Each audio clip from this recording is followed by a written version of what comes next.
Wade Reaper Harrison hadn't cried in 23 years. Not when he buried his brothers. Not when he took a knife to the ribs in Bakersfield.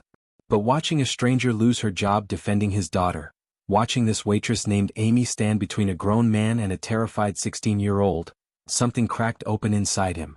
Amy Parker, 28, was working her second shift that Friday at Silver Spoon's Diner on Route 9, Kansas. Single mother to 6-year-old Lily, nursing student, and perpetually exhausted. She had $43 in her account and rent due Tuesday.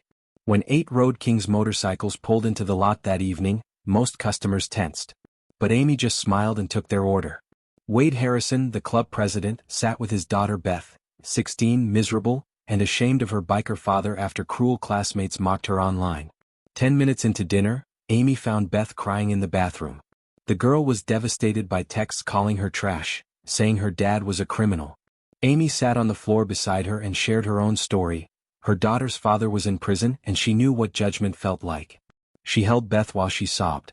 Manager Brandon burst in furious. "Get back to work. Stop coddling customers." When Beth defended Amy, Brandon snapped, "Maybe if your biker trash father taught you how to act in public, you wouldn't be crying in restaurant bathrooms." Amy stepped between them.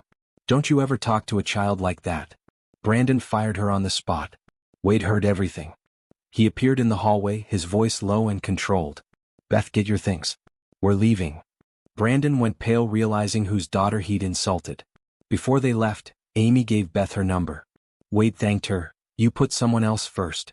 Cost you everything. That means something." In the parking lot, Wade made a call. His club's tech expert pulled property records.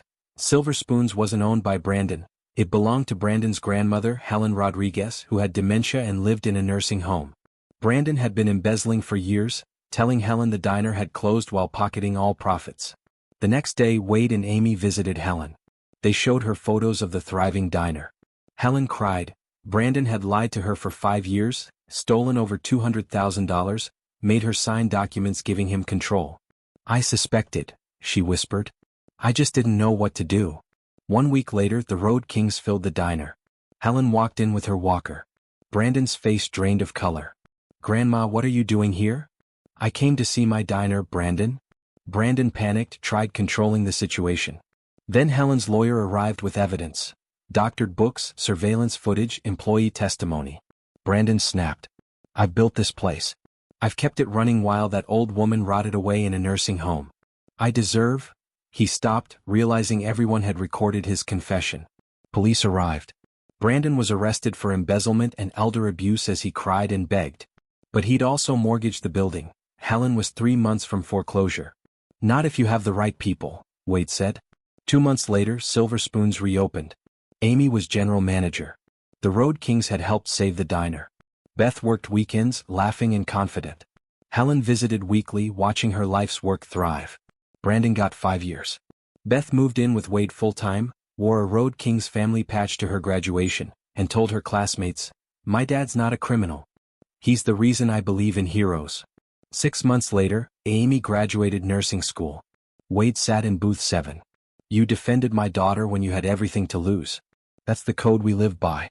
Loyalty, protection, family." "I'm not family," Amy said. Wade looked around the diner, at Beth and Lily laughing, at Helen reading, at the community formed around one waitress's choice. "Yes," Wade said simply. "You are."